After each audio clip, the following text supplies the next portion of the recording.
Se Deus fizer, Ele é Deus. Se não fizer,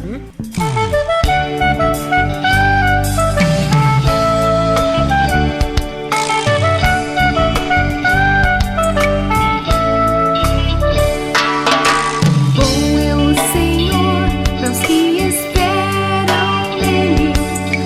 Bom é aguardar a sua salvação. Suas misericórdias são que me sustentam. Elas se renovam todas as manhãs. Bom é o Senhor para os que esperam nele. Bom é aguardar a sua salvação.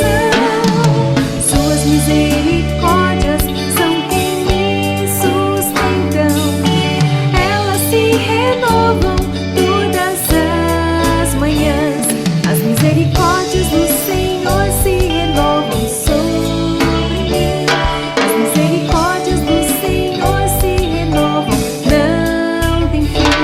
As misericórdias do Senhor se renovam sobre mim. As misericórdias do Senhor se renovam, não tem fim. Bom é o Senhor dos que esperam nele. Bom é aguardar a sua salvação. Suas misericórdias são que me sustentam. Elas se renovam todas as manhãs. As misericórdias do Senhor se renovam sobre mim. As misericórdias do Senhor se renovam, não tem fim. As misericórdias do Senhor se renovam sobre mim. As misericórdias do Senhor se renovam, não tem fim. A minha porção é o Senhor, portanto nele esperarei. Grande é a tua fidelidade. As misericórdias do Senhor se renovam sobre mim. As misericórdias do Senhor se renovam, não tem fim. As misericórdias do Senhor se renovam sobre mim. As misericórdias do Senhor se renovam, não tem fim. se Deus fizer, Ele é Deus. Graça e paz, tudo bem com vocês? Um bom dia nesse domingo em que nós vamos compartilhar da palavra de Deus. É com imensa alegria que dou início a essa EBD e convoco vocês a essa oração para que a palavra de Deus seja escrita em nossos corações. Oremos, irmãos. Pai querido, muito obrigado pelo teu carinho, pelo teu amor. Muito obrigado por essa comunhão que temos, mesmo distantes, próximos, pelo poder do teu evangelho, pelo poder da nossa fé, pelo poder do Senhor Deus, que atua em nós com amor e com diligência, forjando-nos de acordo com a tua maravilhosa vontade, para nos conceder a graça de sermos revelados em ti, de termos a revelação necessária para que venhamos a entender e conhecer os mistérios que a nossa fé nos concede em revelação, em graça, iluminando o nosso entendimento e guiando os nossos passos em meio a tamanhas trevas que nos cercam.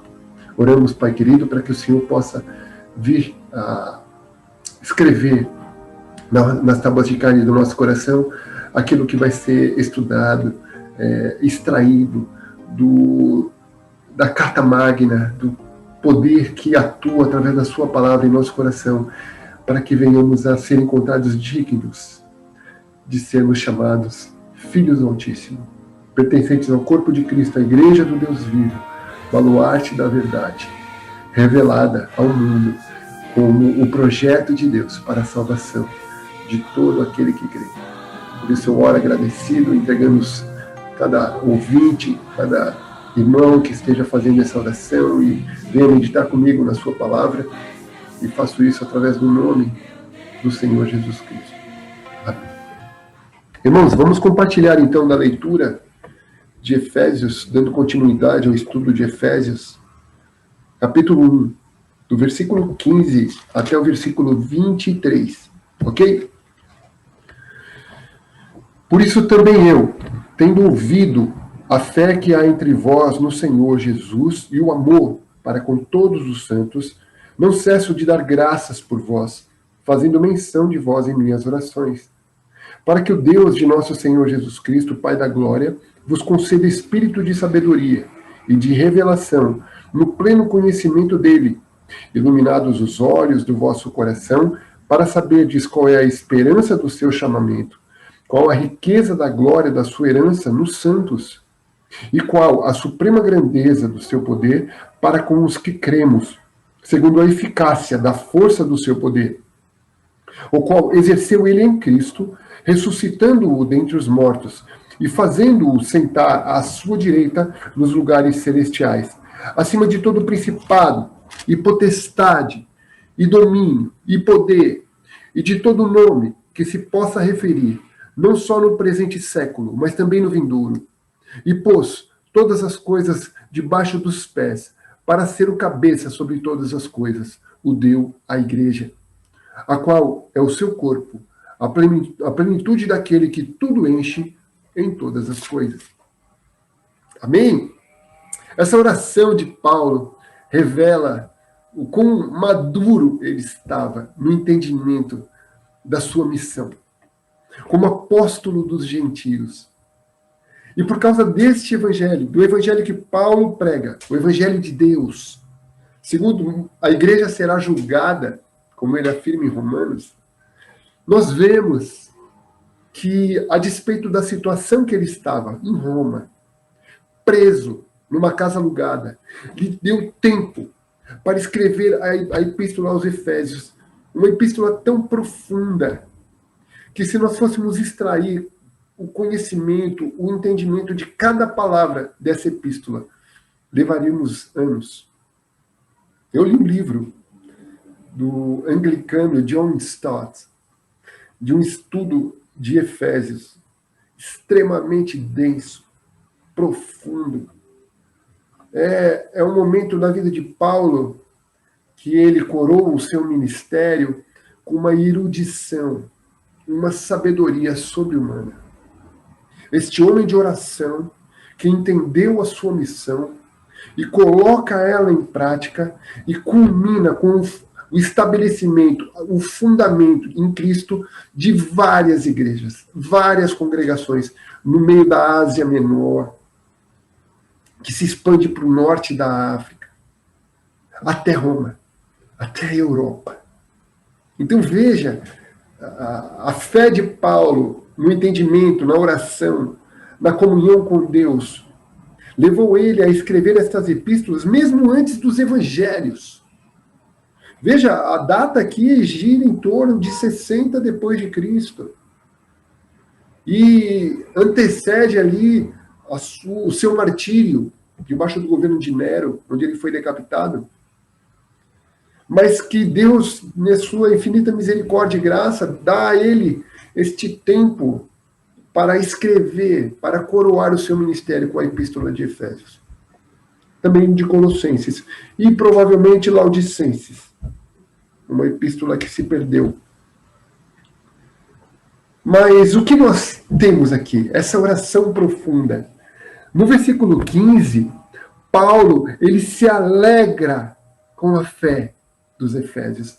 Veja, havia muitos problemas ali, problemas religiosos, de doutrinas, porque os irmãos convertidos a Cristo estabeleciam, às vezes, usos e costumes misturados com outros tipos de doutrinas. Mas quando eles estabelecem a sua fé somente em Jesus Cristo, somente no na sua concepção de cruz, de sacrifício, e na glória que está reservada a todo aquele que crê, ele passa a repelir todo tipo de nuance religiosa, todo tipo de influência humana, doutrina, tradição, sofisma. E ele passa a ter um entendimento da plenitude, o entendimento do poder que atua dentro de nós. Através dessa meditação, nesta oração profunda de Paulo, eu creio que a marca dele em todas as epístolas é a oração, é a intercessão, é a petição, o clamor pela vida de todos aqueles que leem. E essa intercessão chega até nós e nos ensina, na atualidade, né, sobre o amor que deve nos unir. Este amor a Jesus, este amor a Deus, acima de todas as coisas, nos faz cumprir o primeiro mandamento. E este amor inunda o nosso coração de uma tal forma que nós passamos a ter um entendimento de que em Deus, com Deus, por Deus, nós somos inundados de um amor para com o nosso próximo, para com aquele que comunga a mesma fé que nós temos em Cristo, para com aquele que comunga os mesmos sofrimentos, as mesmas angústias, as mesmas esperanças, o mesmo conhecimento, e entende que a comunhão está por meio da unidade dos santos, da união dos santos reunidos em nome de Jesus, que permite que o poder de Deus atue, não somente através deles, isso é a missão, mas principalmente neles, que é a adoração, em gratidão. Ou seja, como alvo desse estudo, nós precisamos compreender esse conteúdo dessa oração que Paulo faz. Nós precisamos reconhecer o valor da fé em Jesus e no nosso amor entre nós, entre os irmãos que compõem a Igreja do Deus vivo, o corpo de Cristo. A manifestação visível de que Jesus está atuando, a Igreja. Conhecer plenamente a esperança do chamamento de Deus e entender a riqueza da glória, da herança que Deus nos reservou em Cristo Jesus. Herdeiros e co-herdeiros com Cristo, as promessas de Deus. Por isso que aqui no versículo 15 e 16, Paulo revela a gratidão que ele tem em Deus pela fé que une estes irmãos. Ele ouve, ele recebe notícias da comunhão que estes irmãos têm, do amor que eles nutrem para com todos os convertidos, para com todos aqueles que têm fé, para com todos os santos em Cristo, no versículo 15, e se lança na intercessão, no versículo 16, onde ele afirma, por causa do amor que vocês nutrem para com os santos, não cesso de dar graças por vós, fazendo menção de vós em minhas orações. Veja, a alegria do apóstolo de ver o fruto do seu trabalho crescer. Mas desenvolver-se de uma maneira prática, de uma ação prática de comunhão daqueles irmãos em Efésio e hoje na nossa comunidade, na sua comunidade, aonde você congrega. Este exercício de amor que devemos nutrir uns pelos outros alegra o coração de um pastor, alegra o coração de um evangelista, porque a alegria no mundo espiritual é regozijo. A alegria no mundo espiritual renova a nossa esperança. Perdão. E alegrar o coração de um homem que teme a Deus e que trabalha em Deus pela revelação da sua palavra, ela é motivo de bem-aventurança, de regozijo, de uma alegria indizível, imensurável. E é o que Paulo está sentindo. Por isso que ele não intercede para a solução de problemas, ele intercede em gratidão pela comunhão que estes irmãos estavam exercendo entre si. E aí ele continua nessa intercessão para que eles possam ser providos, iluminados, para entenderem a causa do seu chamamento. Qual o objetivo de Deus na conversão de suas almas, de seus corações? Qual o objetivo de Deus para cada um deles? Para que eles venham a exercer o seu ministério. Por isso que ele inicia a petição diante do Senhor. Ele nos libertou do império das trevas e nos transportou para o reino do Filho do seu amor. Ou seja, qual é a nossa identidade em Jesus Cristo? Quem é você no mundo espiritual? Olha o que ele diz no versículo 17 e 18. Não cesso de fazer menção, versículo 16, nas minhas orações, para que o Deus de nosso Senhor Jesus Cristo, Pai da glória, vos conceda espírito de sabedoria e de revelação no pleno conhecimento dele. Espírito de sabedoria significa um espírito que tem a ciência de tudo, que consegue compreender as coisas que estão ao seu redor, numa análise espiritual, racional, inteligente, profunda do meio, e conhecer o seu propósito, o seu objetivo na ação de Deus no mundo. Uma vida com propósito estabelece as atitudes que devemos ter para com o mundo todo. E quando eu falo mundo todo, eu resumo a realidade que cerca você. A realidade social, profissional, familiar. Mas e Paulo vai profundamente na realidade íntima, da sua identidade espiritual. Para que você tenha o saber e a revelação no pleno conhecimento de Jesus. Da atitude que teve Jesus e que você tem que ter dentro do seu coração. Que tipo de reputação você tem?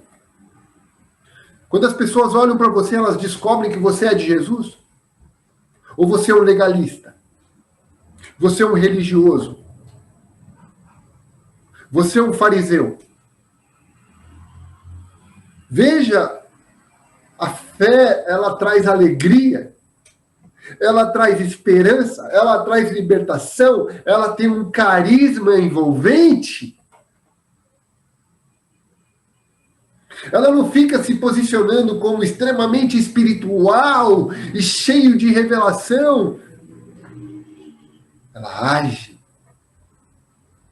através da sua ação, do seu comportamento,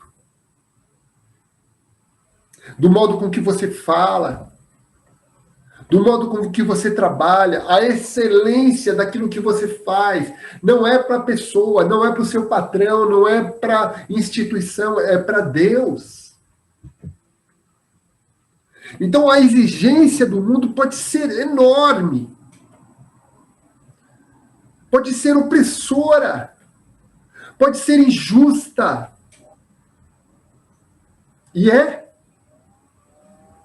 Mas aquilo que você cobra de si te leva a uma excelência tamanha que você suplanta, que você excede a expectativa dos outros para com o seu trabalho, para com a sua obra, para com a sua ação, seja ela social, profissional, familiar. E ela não é pesada. Por quê? Porque ela é cheia da graça de Deus. Quando ele no versículo 18 diz, iluminados os olhos do vosso coração para saberdes qual é a esperança do seu chamamento, qual é a riqueza da glória da sua herança nos santos.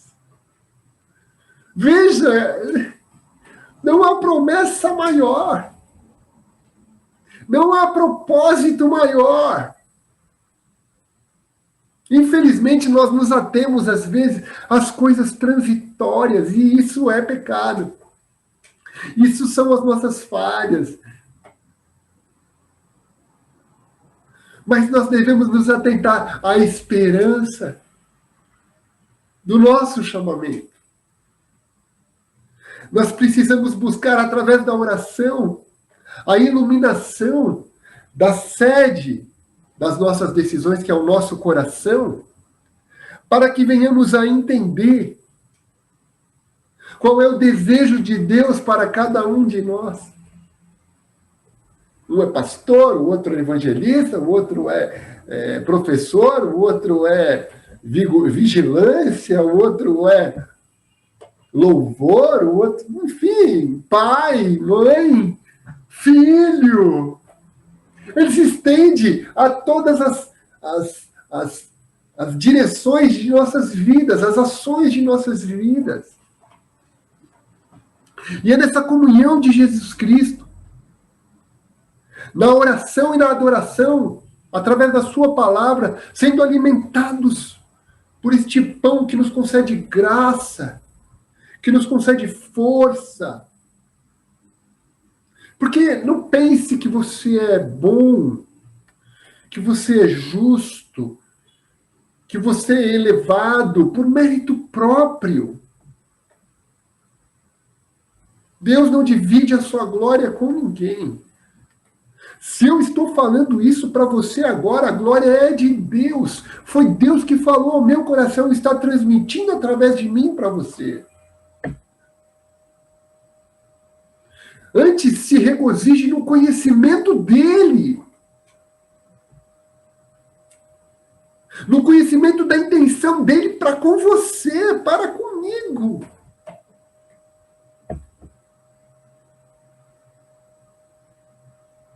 Isso é tão profundo que nos leva a uma mudança, a uma metanoia no nosso pensamento. Nós vemos a lei do pecado atuando em nossos membros. Mas nós vemos a graça de Deus atuando na nossa elevação, na nossa iluminação, na nossa santificação. Ou seja, se Deus chama a gente para sermos santos, o trabalho é dele em nós. E veja, é um mecanismo diferente daquilo que muitos de nós julgamos como correto. Nós julgamos que nós precisamos fazer. Nós precisamos ser. Sendo que a revelação é aquilo que Deus é em nós, aquilo que Deus faz em nós, aquilo que Deus atua através de nós. Por isso que o nosso eu diminui. Nós não atribuímos o conhecimento ou a ação à nossa própria condição ou glória. Nós damos, sim, toda a honra e toda a glória a Deus. Porque essa é a esperança do nosso chamamento. Quem você é? Para onde você vai? Veja, a riqueza da glória, da sua herança nos santos, significa que as promessas de Deus para você é de um corpo glorificado, de vida eterna. E nada pode tirar isso de você. Nenhuma frustração humana, nenhuma decepção de relacionamento, nenhum ato de injustiça, mesmo que seja dentro da igreja, nenhum tipo de sofrimento, seja emocional ou físico, pode te afastar do amor de Deus em Cristo Jesus. Pelo contrário, se você tiver discernimento do seu chamamento, isso vai te aproximar ainda mais dele. Isso faz você ter ainda mais comunhão com ele. Por isso que o pastor Otaviano pregou no domingo sobre provações. Quando Deus prova a gente, é porque ele quer nos ver aprovados. Quando somos disciplinados, lá em Hebreus, quando somos disciplinados é motivo de tristeza para nós. Mas se somos disciplinados, isso é a revelação de que nós somos filhos e não bastardos. Você compreende aquilo que Paulo está orando aqui? Você compreende a profundidade da intercessão de Paulo para conosco? Para com os santos? E eu termino essa meditação perguntando: quem é você? Eu não estou perguntando sobre a pessoa. Eu estou pensando quem é você no mundo espiritual. Como você é conhecido?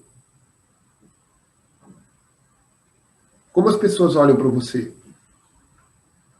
No mundo espiritual você é reconhecido. Um homem e uma mulher que depende de Deus. Um homem e uma mulher que comunga com Deus em oração, em intercessão. Que permite que o Espírito Santo atue.